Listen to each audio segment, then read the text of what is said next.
teams. It's been a rough go of things for the orange team for the majority of this ball game. They kept it close early on. It was a 3-point ball game at one point. In fact, I believe the game was tied at 18. That was the last time these two teams were that close. After that, the Ash team just turned it on and has been pressing ever since. 55-30, they lead it.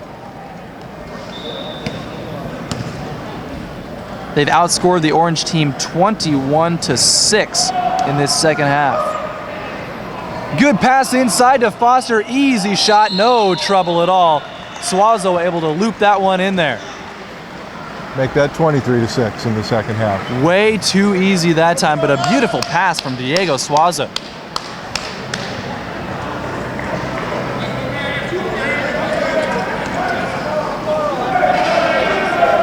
There's Jimmy May. His shot doesn't go. Kevin Patton is there, and he's able to knock it down.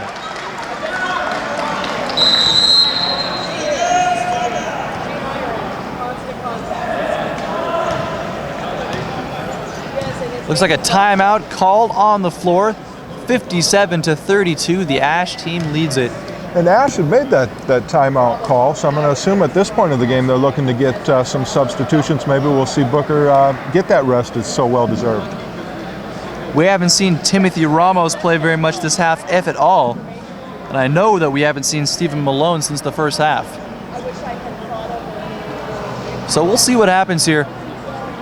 Paul, if you're the orange team and you're trailing by this much late in the game, you know it's out of hand.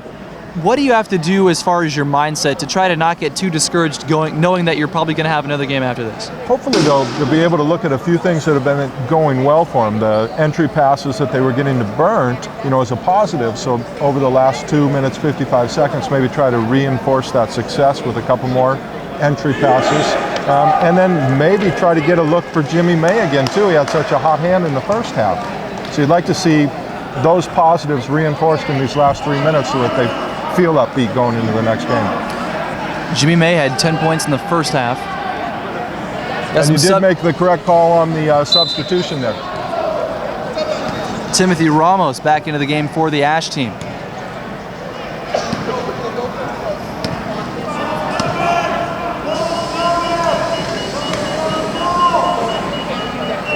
So here's Booker Foster. What a game he's had.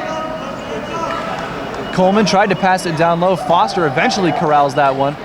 Patton tries to poke it away from behind. Foster controls off the backboard. Rebound grabbed by Burnt. Nice outlet pass. Here comes Kevin Patton. Booker Foster trying to chase him down from behind. Patton had no choice but to try to keep that ball in play to prevent it from going out of bounds. Foster was right there with the steal.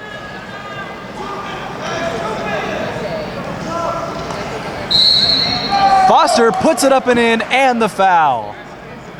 Well, Booker Foster was looking around for his teammates, decided there was nothing else there, so he said, hey, I'll take it myself. I'll finish this myself, exactly. What a game for Booker Foster in this one. His team now leads 59-32, just over 2 minutes remaining. And he's at the free throw line, trying to finish the three-point play. And he's got it. You can do no wrong in this one. 60-32 is our score.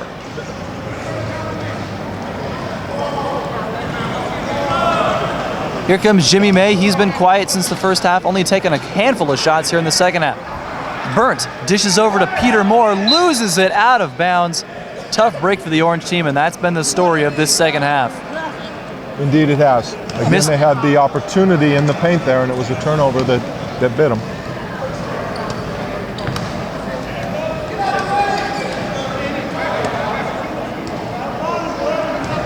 So Booker Foster yelling instructions to his teammates, telling him to get out of the lane. Here's Kevin Coleman at the free throw line. Here's Suazo, dumps it inside to Paul Jackson. Good pass, and it gets it in. Great ball movement all around from the Ash team today. And they're spreading the floor in order to take time off the clock, but they're still keeping the good chair movement, which led to that lay-in by Ash. 30-point lead for the Ash team, 62-32.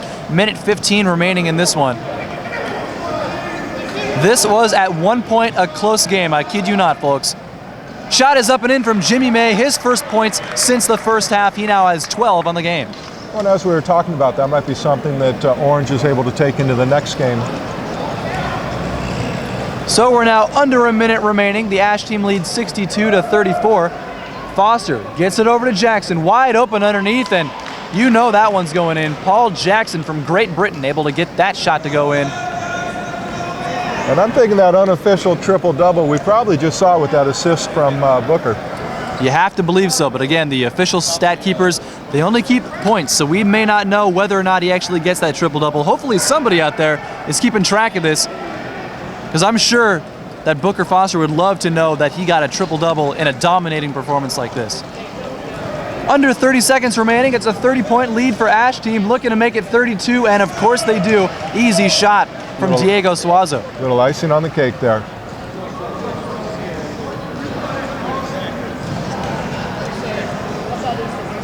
(66-34). This one has just been a beating by the hands of the Ash team. It was close early on, but they turned on the afterburners and just kept it going. Looks like Jimmy May is just going to let this clock run out, and the Ash team is going to go on to win this one. Final score, 66-34. Dominating performance, thanks in large part to our player of the game, Booker Foster. Led the team in scoring. We're pretty sure he had a triple-double as well. Rebounds and assists. His team wins 66-34. The Ash team goes on to the next round. They will play, well, as soon as I see when that is, they will play Thursday at 7 p.m. So final score, 66-34. The Ash team wins it over the Orange team. Well, hey, stick around and we'll be back with our player of the game, Booker Foster, when we come back. You're watching Wheelchair Basketball on xable.com.